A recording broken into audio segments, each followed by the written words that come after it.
We had got down through verse 6, where David reminds us that when we commit our way to God and when we trust in him, even when we've been done wrong and we're finding it hard to forgive, that when we do that, and if we do that, we find that he'll bring forth our righteousness as light and our justice as the noonday. I believe that's where we left off at. And so as we go back and to finish up this 37th chapter down to the 8th verse, when we look at verse 7 here, verse 7 goes on, and David tells us in verse 7 that we should rest in the Lord and wait patiently for him.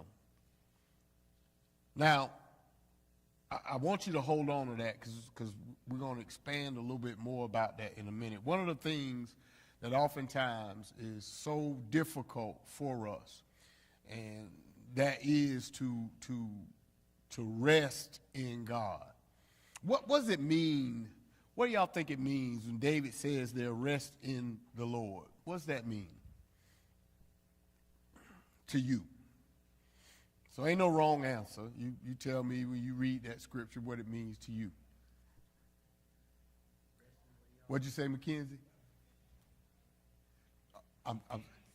Be safe in his presence? Okay. You got that sweet voice. Yeah. Oh, yeah, I remember that movie, yeah. Okay, Mackenzie said rest in it, be safe in his presence. That's a good one. To be at peace, okay. Yes, ma'am.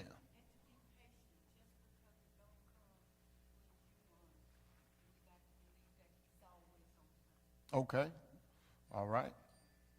Yes, ma'am, Sam. Okay, yep. Straight from Psalm 46. Be still and know that he's God. Okay. Anybody else? Turning over your anxiety and fears to him. Okay. All right. Anybody else? Resting in God means believing that he can care for us better than we can care for ourselves. Okay. Okay. I think all of those. Huh? Rest in what he has already done. Okay. Okay. Okay. I think all of those, and when you look at what that means, rest in the Lord, I think it's a combination of all of those things that every one of you just talked about. The point that David is trying to make here, and the thing that he really wants us to see, is that oftentimes when we fret, or when we're anxious, or when we're agitated, the natural response is, I got to do something to fix this. That's the natural response. I got to do something to fix this. And oftentimes when we see we've been wronged, or we see people and they've done us wrong, I think that oftentimes one of the things that we forget is that no matter how hard you try, there are some things you can't do nothing about. And we're going to talk about that a little bit more in a minute, that you can't do anything about. And so when you come to that knowledge, and when you, well, I ain't going to say to that knowledge, because I think a lot of times we know it already. You know, it's like I always tell y'all, knowledge is not power. The application of that knowledge is power. Because you can know all you want, but if you never act like you know, then that ain't power. Okay? So when you look and when you think about in terms of having been done wrong, or you're seeing somebody like we've been talking about that you know is wrong, you know they're not right, but you see them prospering, the natural thing is to want to do something. I need to do something, okay? One of the dangerous things about that, too, is oftentimes when we see people prospering, particularly those who are wicked, if we ain't careful, like we saw with Asaph last week, we'll start to fall into that trap where we say, well, ain't no need for me to do right. It don't matter. You know, if I do right, I never get ahead. Seem like people who don't do what's right are the ones that get ahead. I'm going to do that. And so we have to be careful about that. But David reminds us in this psalm, he reminds us that we must rest in the Lord. Resting in the Lord. And then he goes further and says, wait patiently for him. And so resting in the Lord is a lot what all of you said. You got to wait for God, but while you're waiting, rest. Y'all ever been with somebody or been around somebody when they were waiting for something and all they do was talk about what they're waiting for? Or I saw Mr. Will up here doing it, running back and forth. A little funny story. When my mom was alive, I handled her finances. And so, she would tell me, at the first of the month when her check came in, she would tell me, okay, my check came in, go to the bank. And she would always say, get my money. Because they were very distrustful of banks, very distrustful of banks. And I bet if y'all go back and remember some of your grandparents, they were very distrustful of banks and the government. So anyway, she would always say, go get my money. And so one particular time, she had told me, go get my money. And I said, okay, well, I got to work. I'll go by while I'm at work, and I'll bring it to you. And my sister told me, she ain't never say nothing to me, but my sister told me that Mama woke up that morning, first thing she says, I wonder what Nard is with my money.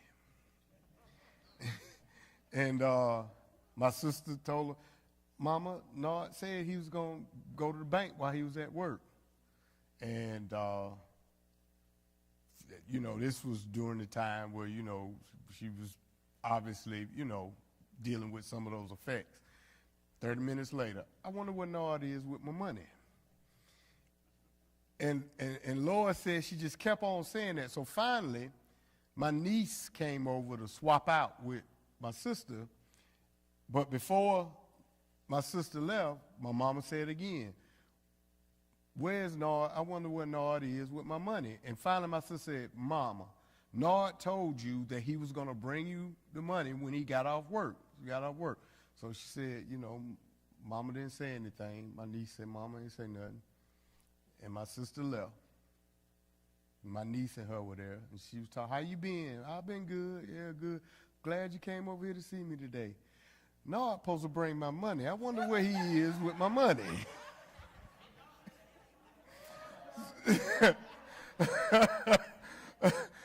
That just tickled me. That just tickled me to death. But here's the point. That's a picture of somebody who's not resting. That's a picture of somebody who's not resting. Hang on, Marshall, I'm coming. Listen. She wasn't resting. She knew every month I bring your money. And I had told her, but she was not resting. And sometimes, even though we know God has our back, it's hard for us to rest in him. It's hard for us to rest in him. Yes, sir, Marcus.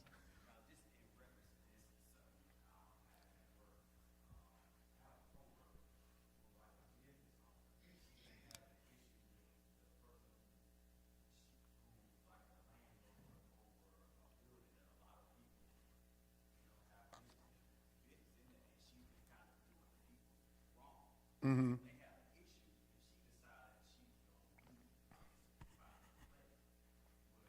Go in my office. If you sit behind my desk, in top drawer, get that lotion.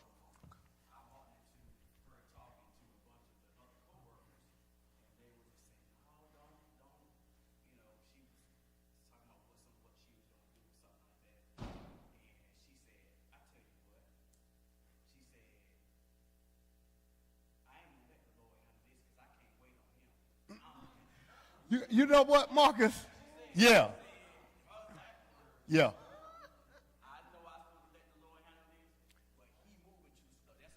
Okay. All right. Thank you. Okay.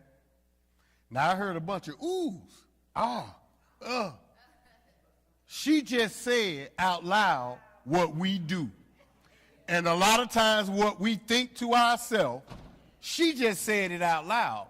Because a lot of times we get caught up, thank you, brother, we get caught up in that too, where we say to ourselves, even though we wouldn't say it out loud, we say to ourselves, and we start to act in ways and we're doing things trying to get in front of God. Okay? We're trying to get in front of God. But whenever we do that, we're going to mess up. We're going to mess up because, like we've always said before, none of us can deal with people the way that God can.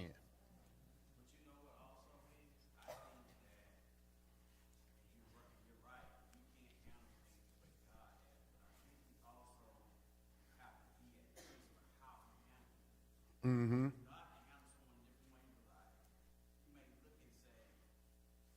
That wasn't what I had in mind. We're going to talk about that in a minute, too.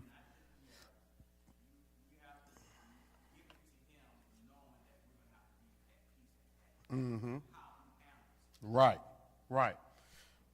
And so it's important for us to remember, okay, as we're talking about, we have to get to the point that we learn to trust God enough that we're able to rest in him and wait patiently, okay?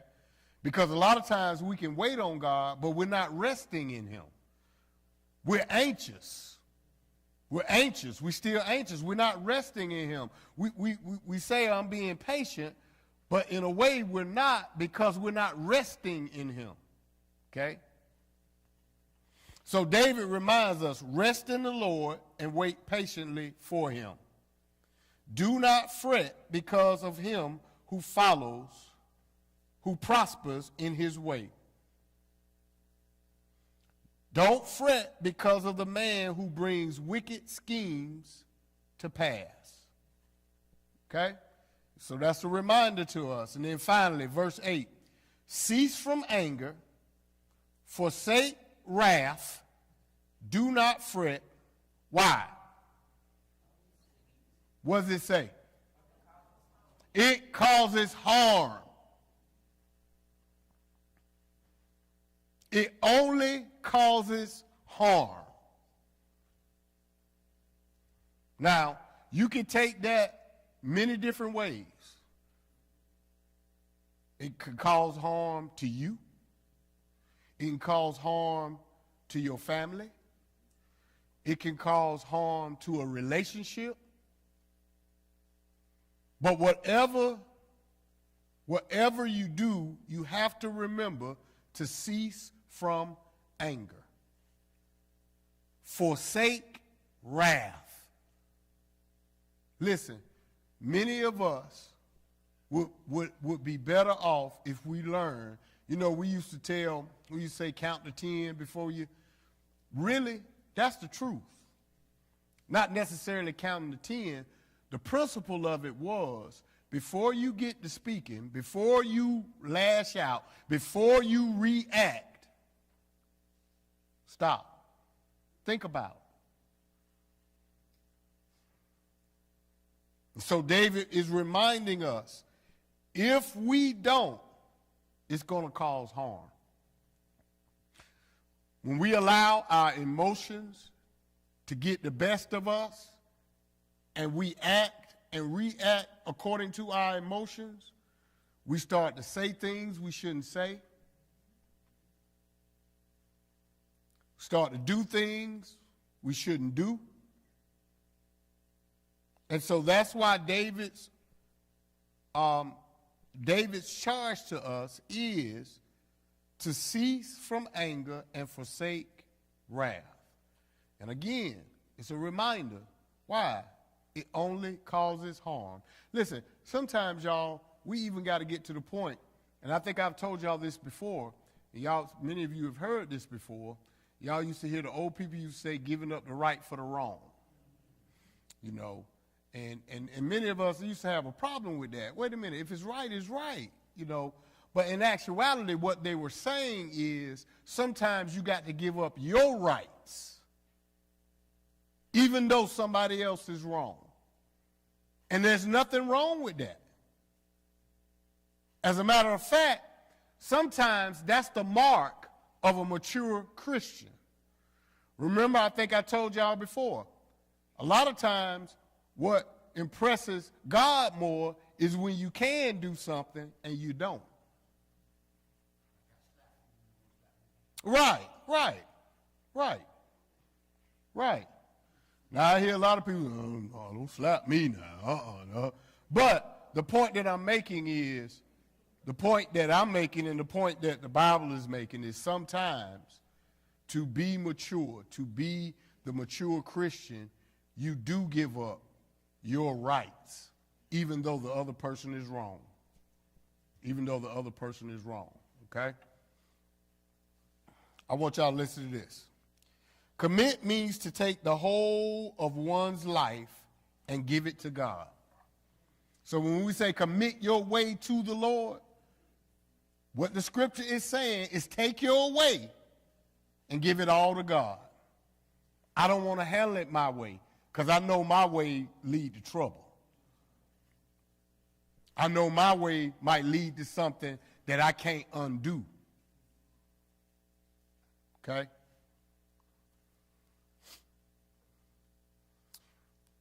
The Hebrew word translated fret is shara, which speaks of growing warm and blazing up.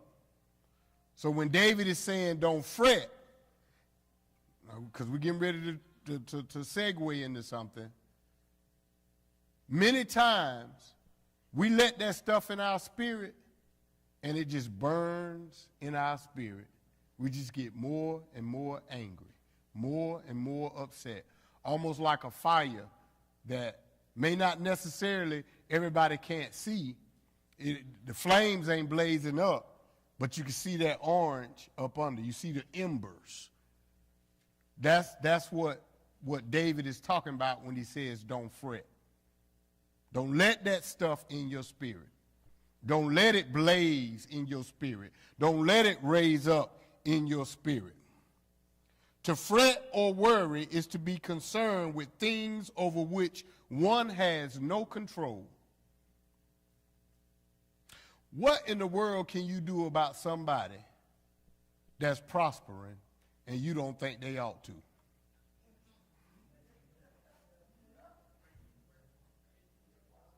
But you got a headache now because you sitting there watching them and it done got you so mad and fired up, now your head hurting. What can you do about that? Really, think about it. That's why David saying don't fret. Why are you getting all worked up about something that you got no control over? What Mary said. Do what now? Do what? Oh, okay. Okay.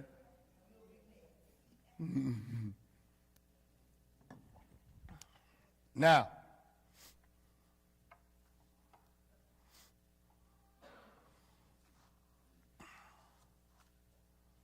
listen to this. God does not compel people to change. That's something, when I read that, I was like, hold on, wait a minute. But actually, that's right. God puts it out there. It's up to you to change. Because compel means to force. That's what compel is. Okay? When Paul talked about the love of Christ compels us, what he was saying is the love of Christ that is in me is causing me to do this. It's forcing me to do this. I don't necessarily want to forgive this person, but the love of Christ that's in me is forcing me to do it. Yes. Wouldn't that also come blessings? Because, okay, when I got it, the Lord blessed me with this, and He blessed me with a better job than you had. Mm-hmm. Then with a better job, I can get, you scuffing it now, and I'm not. Mm-hmm. Well, I think, Some people He can give a blessing they don't know how to handle. yeah, I think what David is talking about here, though, Brother Short, is he's talking about when we see the wicked prospering, or when we see those who we know are wicked, or those who have used wicked schemes to gain what they have.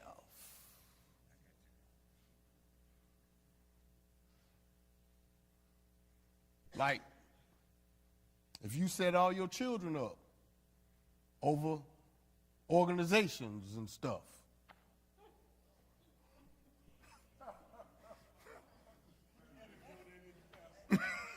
I couldn't help it. I couldn't help it. Yeah. You use your position to set your children up grifting. Wicked schemes to gain. Because every one of us, if we were honest, have seen that and said, that just ain't right. There have been times I had to turn the channel. I can't take it. That just ain't right.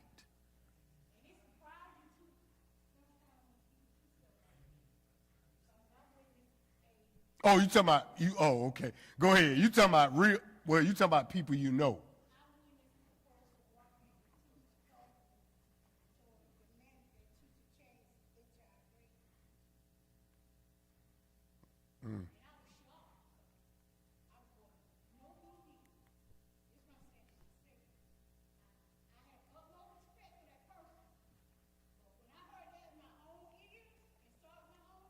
Mm-hmm. Mm. Mm. Okay. But don't fret over that. You can't fret over that. Yeah, you can't.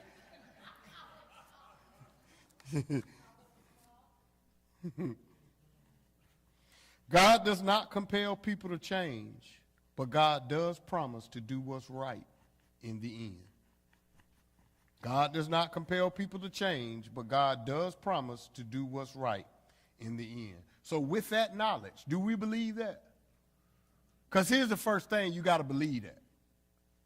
You got to believe that, God, I'm committing this to you. You're going to do what's right. And some, and we have to understand that, God, I trust you to do what's right. And even if it ain't what I like, I trust you to do what's right. Kind of like what Marcus was saying, how we may see, and we say, no, God, I ain't want you to get them like that. I want you to get them worse. So, that's the first step. Like David said, you got to rest in the Lord. And resting means waiting patiently for him. And then when he does, you have to say, Lord, I know you're going to do what's right.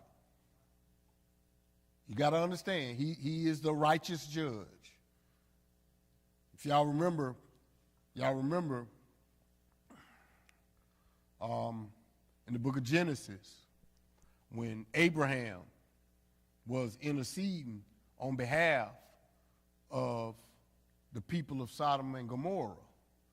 And y'all remember he kept saying to God, or he said to God, surely the righteous, the one who judges righteously will do what's right. See, he appealed to God's righteousness. Lord, I know you're righteous, and I know you're going to do what's right.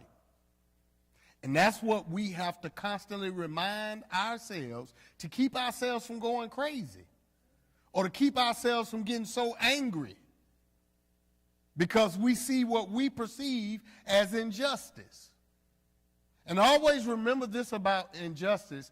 God, always remember this about injustice. Romans 8:28. Always remember that. Right. All things mean even things you don't like. Means even things that don't feel good. Why? Because he is the righteous God and he always does what's right. And sometimes God will allow injustice to go on. He will allow it. He's not unjust, but sometimes he allows injustice to go on. But always remember that he will take even injustice and work it for your good.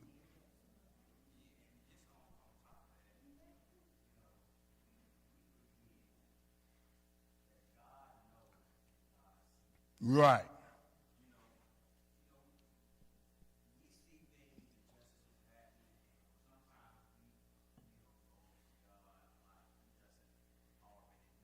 Mm-hmm.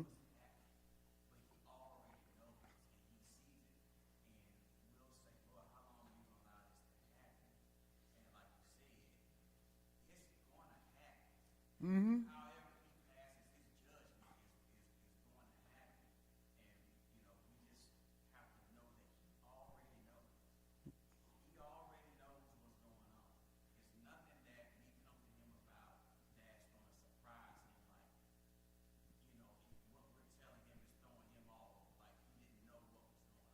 Yeah.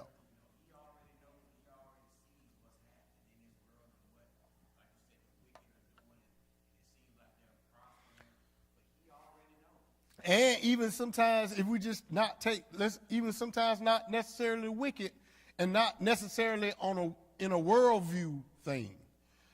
In your personal life, let's get down to just our personal lives, where we see things that go on that we say ain't right. God knows. He knows. He sees.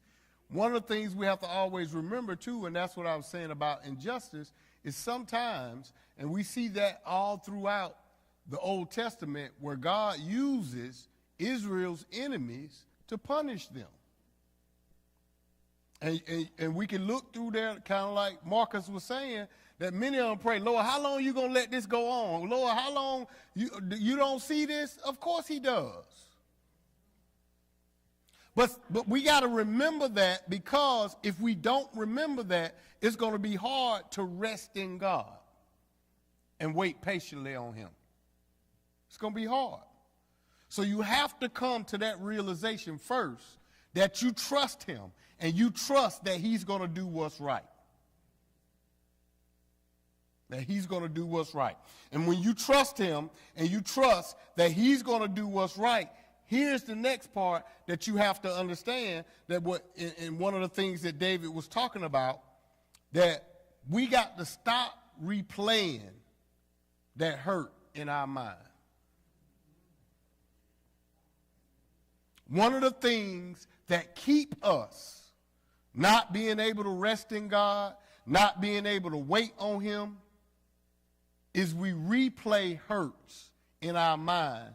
We let it keep replaying. If we were honest with ourselves, some of us have said this before. Every time I see her, y'all know I'm telling the truth. Every time I see him, it just, and sometimes we can't even get it out. It just. What's happening and what's going to make it hard for you to forgive is you continuing to replay the hurt. Listen, every one of us grew up, well, I can't say that. Let me back up. I be trying not to say it. Most of us grew up where we were able to go outside and play when we were little. All of us done been skint up before. Anybody ever not been skint up? All of us been skint up before. And so you know when you get skint up, especially, skint, yeah, skint. Y'all, yeah. Do anybody not know what skint up means? Yeah. Elbows, sometimes your elbows, sometimes you need. Skint up mean when that skin is comes off and you can see the white meat. And when you get in the shower, yeah, look at Trey. I said, when you get in the shower, Trey said, ooh. Yes. So everybody done been skinned up before, right? Ain't nobody not been skinned up? All right, everybody been skinned up before. So you know after you've been skinned up, and for a while, it's going to hurt.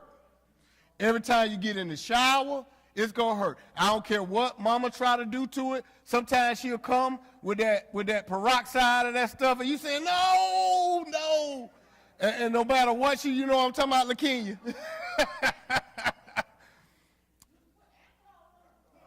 Oh, Jesus. I know. I'm serious. Oh, goodness. Thank God my mama ain't throw no alcohol on it. Peroxide was bad enough. But you all remember that in the beginning, even when mama was trying to doctor on it and make it well, it hurt for a while. And then every time you got into the shower or you got into the bathtub, it would burn. It hurt, and it hurt for a while. But just like all things, in time you begin to heal. And that skin up part began to grow that scab. And as that scab grew, it hurt less as you got into the shower, except if you banged it again, it would really hurt. And then some of us who had this disorder, like I had, yes, pick at the scab to take it off. Now, anybody know what I'm talking about? Y'all might have not picked that scabs. I did. I did. But here's the point I'm making in that illustration. That's how it is with hurts. When you relive it, you picking at the scab. If it's going to truly heal, you got to stop letting it replay in your mind. You got to stop letting it replay. Now, sometimes you're going to bump that thing. You didn't mean to bump it. Okay? That's like when you run into that person at Walmart. You didn't mean to, but you saw him, and it came back up. You didn't mean to. But what I'm saying is, you can't get home after you just saw that person at Walmart. You was able to get over it, go home. You can't go home and just start replaying it in your mind again. Now you picking at the scab. And it ain't going to heal right, properly. But that's the illustration, and that's what the lesson is pointing out. We got to stop replaying the hurt. You got to stop replaying it. At some point, if you're going to forgive, you have to get to the point where you're not constantly thinking about what that person did. You got to get to the point that even when you see them, even if that thought comes up then, you leave it where it is. You don't continue to replay it.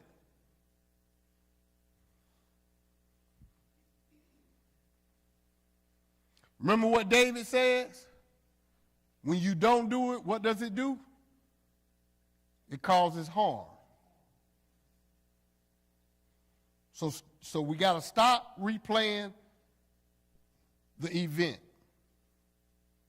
Stop it. Stop replaying the event. You're never going to heal if you constantly replaying the event. Not only that, you got to stop reliving the hurt. Stop reliving the hurt.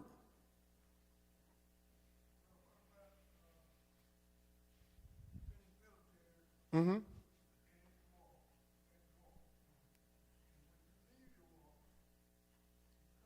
Yeah.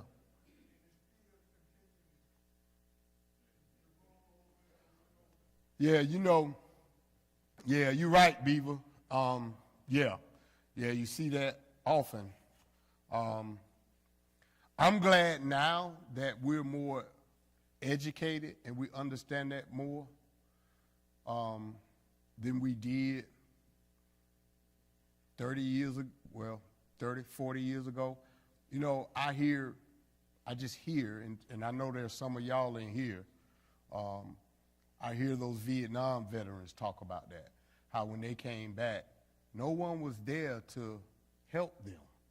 No one was there for them, and you know, to talk through what they went through, what they seen. Sometimes my father-in-law, he'll go back and talk about some of the things that went on when he was over there. But I thank God that now they're more, you know, we understand now, you know, that's post-traumatic stress. And them guys are still under that. Somebody should have helped them instead of just brushing them to the side and not doing anything. So, yeah, and that's one thing that, like I said, now they have people to try to help you get through that. You know, that's a tough thing. You know, you know, like I said, I talked to my father-in-law before, and you know, some of the stories that he tells me, and I know that's got to be difficult to see what you saw and you can't unsee it. But I think the lesson is more getting that. I mean, that's real, and you know, you pray people get therapy for it now. You know, but I think the lesson is getting at when something has been done wrong to us and we don't want to forgive. And what the lesson is saying is you got to stop replaying the event and stop reliving the hurt. Stop reliving the hurt. You're never going to heal if you always relive what hurt. You know, one of the things I always tell people that oftentimes we have to remember, and sometimes to do that, look at some scars on your body. I got a scar now on my chest that I always remember. And you remember this, a scar means you've healed. Now the mark is still there, but you're healed. So that very thing that tried to kill you, it didn't. And that scar is proof that it didn't take you out. And so it's a reminder. Well, it's the same thing when somebody does wrong to us or somebody hurts us. Regardless of what they intended to do, you still standing. So why relive the hurt and replay the event? You still here. I'm still standing. I'm still eating every day. I'm still whatever. I'm still here. You didn't destroy me. You didn't destroy me. And so when that hurt tries to rise up in you and try to make you relive it and to replay the event, that's what you got to come back with. No, God been too good to me to go back to remember that. God brought me through that. And I'm here. I'm standing now. I'm not going. You ain't going to take me down that road. Because, y'all, let me tell you, the devil always want to take you back down that road. He always wants to take you back down that road. Don't replay the event. Don't relive the anger and the hurt.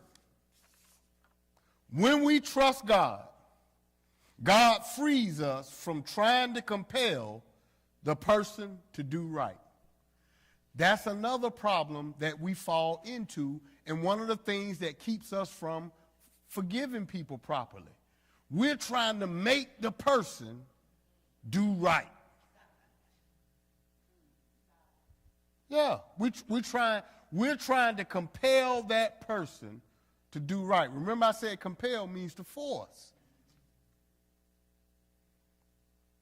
And so it's going to be hard to forgive because what do I always tell y'all about people? They're going to be people. And we can't control people. We can only control ourselves. A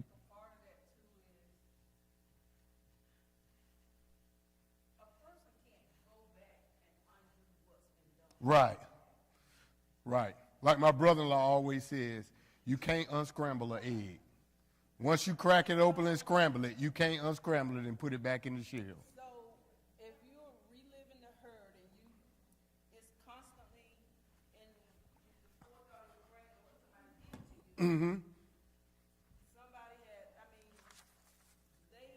they've done all they could to apologize, do right by you, but you still got that thing. You can't go back. Right. I can't All you can do is confess, ask for forgiveness, do better. Right. Like, hey, But they want to make the person go back. You can't go back. right. I can't Undo it. I can't undo what's been done. Yeah. I can't unsee what's been seen.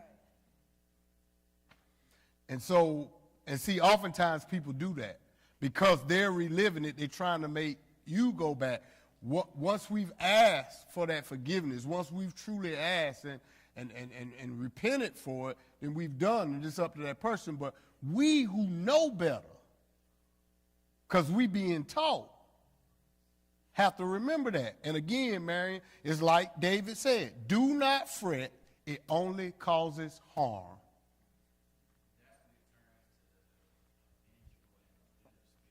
Bitterness, it turns to bitterness, it turns to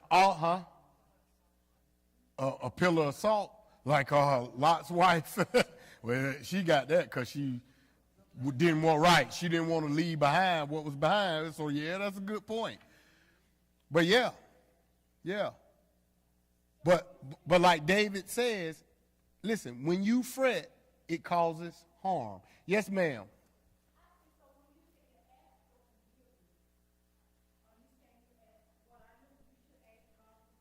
First. Yes, we should. Oh, yeah. Well, that's what I was talking about. When you've asked that person for forgiveness, that's all you can do. I can't do no more. I'm sorry. And my prayer is that you see I'm sorry. My prayer is that you see I'm trying to turn from that wrong way. I'm sorry. Forgive me. Forgive me. But like Marion was saying, a lot of times people have a problem with that because, no, we need to talk about. Okay. And then sometimes even when you don't talk to them about it.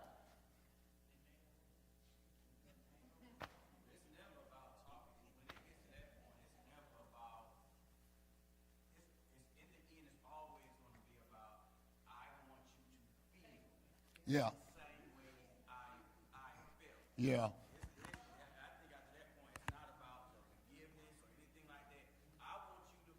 What I felt. You know, I was thinking about.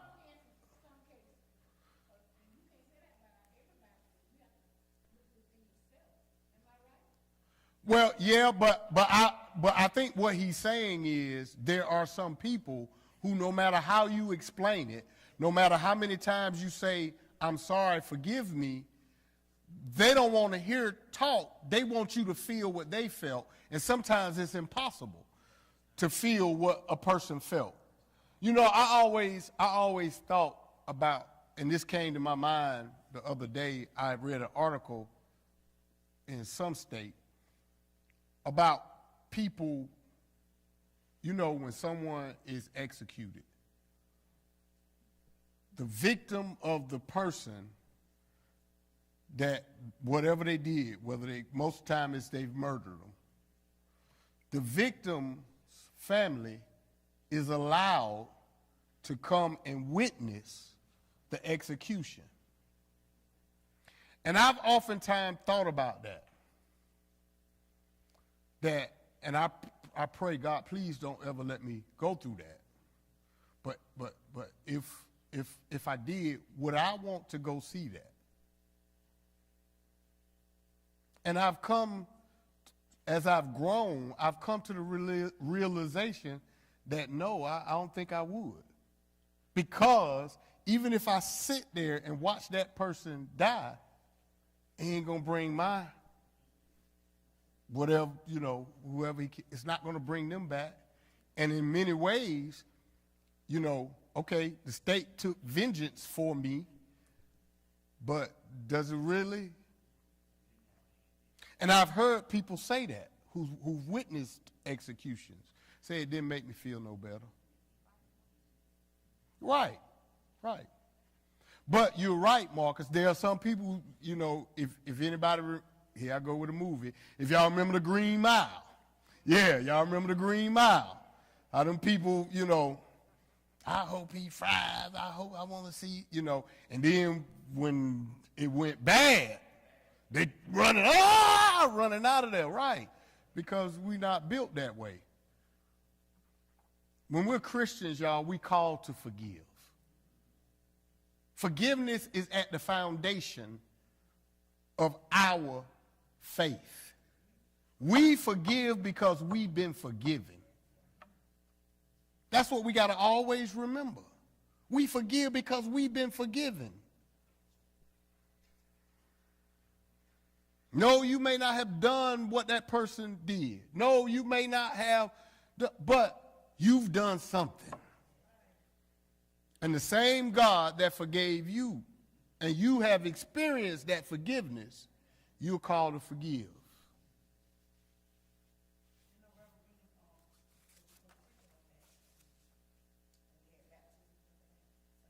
Mm-hmm.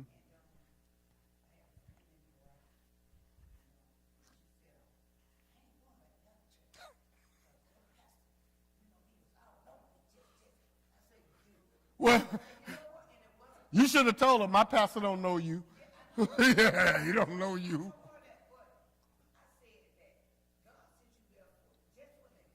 Mm-hmm.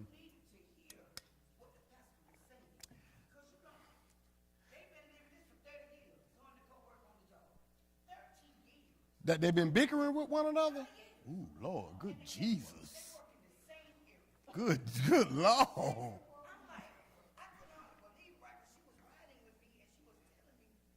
30 years.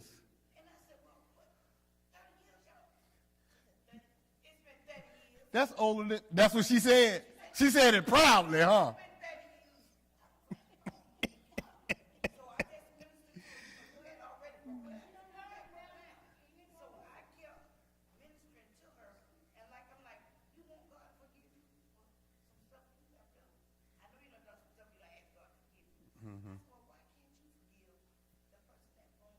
Mm-hmm.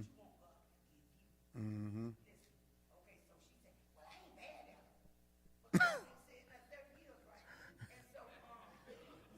She sound, well, no, let me be quiet.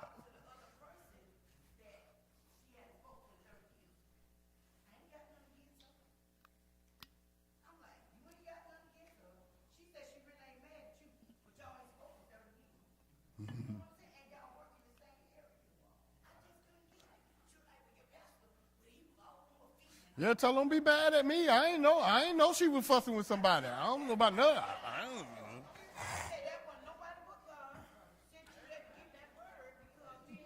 But you know what's funny about that? You know what's funny about that, Tashawn, about that, Minister Scott? What's funny about that is, and I think all of us have been guilty of this before, we say we want to hear from God, and then when he speaks, we don't like what he had to say. We don't like what he had to say.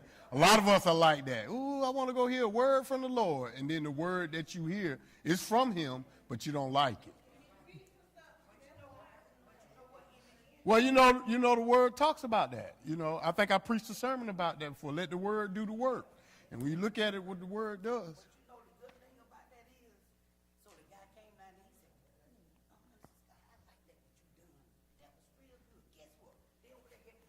Oh, okay. Okay.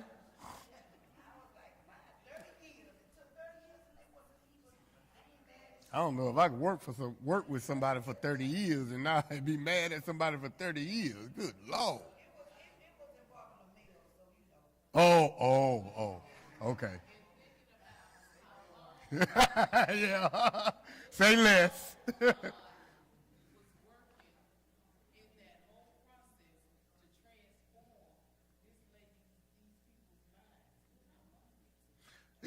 but you know why it took.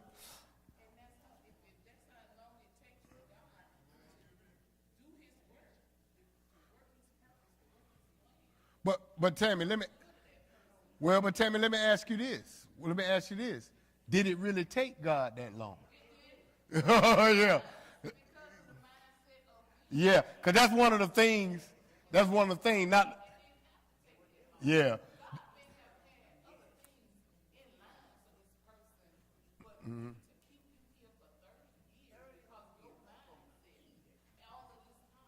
Yeah, that's a good point.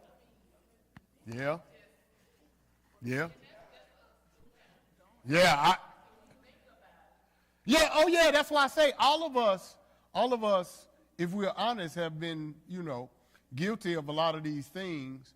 But that's one of the things we're going to talk about probably Friday night, is the fact that oftentimes we can't put it on God. We can't put it on God, but that's a good point. And I like what you said when you said, who's to say that God didn't have so many blessings lined up for them, but they never laid hold of them blessings because they couldn't get to the point that they were able to forgive and move past it. Remember what I always tell you, listen, I ain't going to tell you you need to get over it, but I will tell you need to get past that now. You need to get past it. Mm-hmm. Mm-hmm. But I'm going to tell you something, Brother Shaw, and this is something I want y'all to always remember. God is always working. We be off. We off. God always working. We just not keen. We not attentive. Or sometimes we downright rebellious. Sometimes we disobedient, we rebellious, bottom line. Cause not, I don't, I pray that she was just joking when she said she wasn't coming back here. My thing would be, Lord, I pray that would spur up in her. Ooh, goodness. I need to go back down there. That's the straight, unadulterated word. Yeah, that's what I mean. And I know a lot of times people say that, because a lot of times people will come and say, how you knew what? I didn't know. But God always knows. Back to what I think Marcus was the one who said it. He always knows. He always sees. He always knows what we need. But we got to learn that we can't force anybody to do what's right. You can't.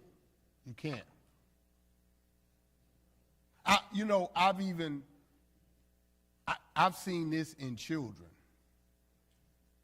where a parent is trying to force them to do something. And no matter how many times I've seen it, the parent, bow. And that child was so rebellious that they wouldn't. Man, you can only hit them so much. At some point you got to look, this ain't working. You can only hit them so much. But the point I'm making is you can't force, like I tell people, I've told y'all this before. We all say, I got to go to work. No, you don't. You don't have to. You ain't got to. Right. Ultimately, that's right, though. You don't have to go to work. You go to work because you don't want the consequences that come from not going to work. So the point I'm making in all of that is, truly, we can't force. But a lot of times we get frustrated because we're trying to force somebody to do something. Like Marcus says, I don't care. I want you to feel what I felt. You can't.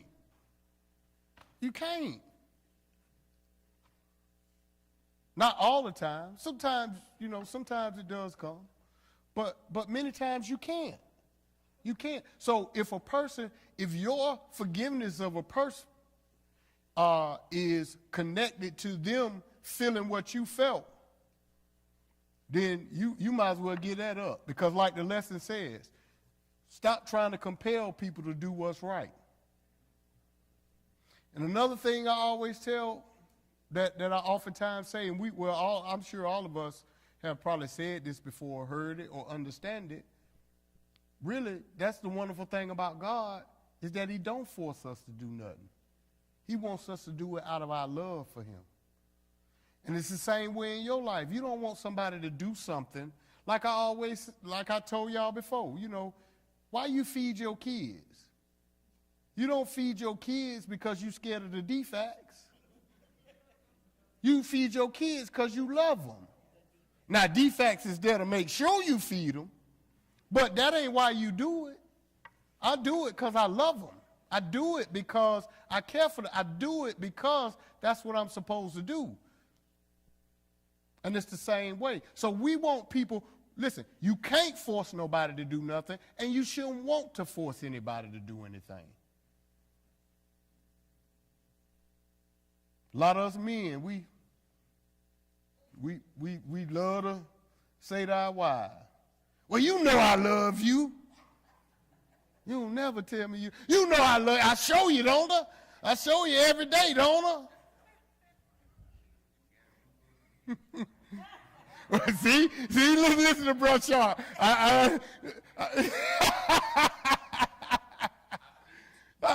See, listen to that. But the point is, what that woman is saying is, I don't want it to be like that. I want you to do it because you love me, not because you feel forced to do it. Huh? Whatever. Keep going. Okay. All right. Look here, I'm going to keep going. That's right. Let me keep going. Chick Jones ain't going to get me in trouble. Mrs. Chick Jones ain't going to. All right. We must take these steps, even if the person who wronged us doesn't repent.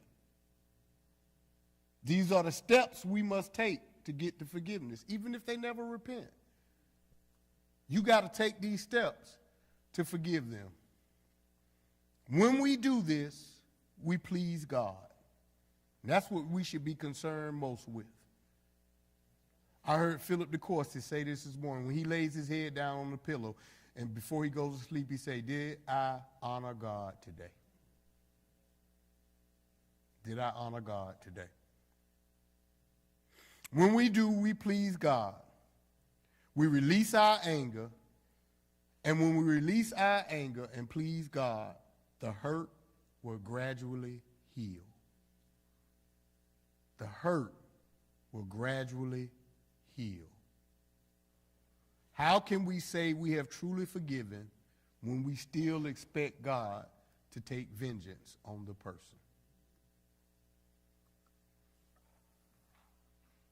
So, if you believe someone has sinned against you, can you honestly say that you have no desire to hurt them, but instead pray for them, pray for their error, show them their error, and leave the outcome to God? Can you do that? Once you have done that, once you've completed those steps, now you're ready to forgive. Wait a minute, we went through all that and yep, that's right. You just getting ready to forgive. Because we're getting ready to talk about what real forgiveness means. Not now, because we're at 8:06, but when we come back, we're going to talk about what real forgiveness means. First thing real forgiveness means, I'll go ahead and give this to y'all. It means to release the person from guilt. Release the person from guilt. So we're gonna hit them scriptures next week where we're going to dig into that. I need to give them to you again. Yeah, Jeremiah 33:8 was one of them. All right. Let me give them out because I see Ms. Ellen writing. I know Ms. Ellen had. Let me give them out again. Psalms 32. Yeah, go ahead and read that whole psalm. Psalm 32. Jeremiah 33:8. Matthew 6:12.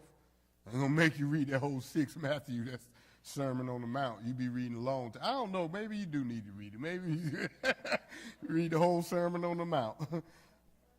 Matthew 18, 27 through 32. And 1 John 1,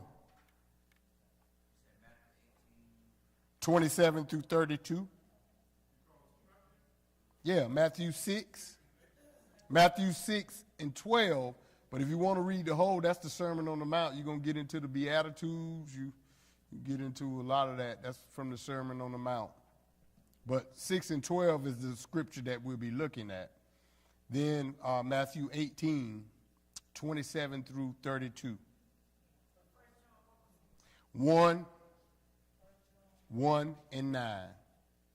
But again, read that whole 1 John 1. That's always a good one. All right. So let me go ahead. You can kill it now, Devin. Thank you.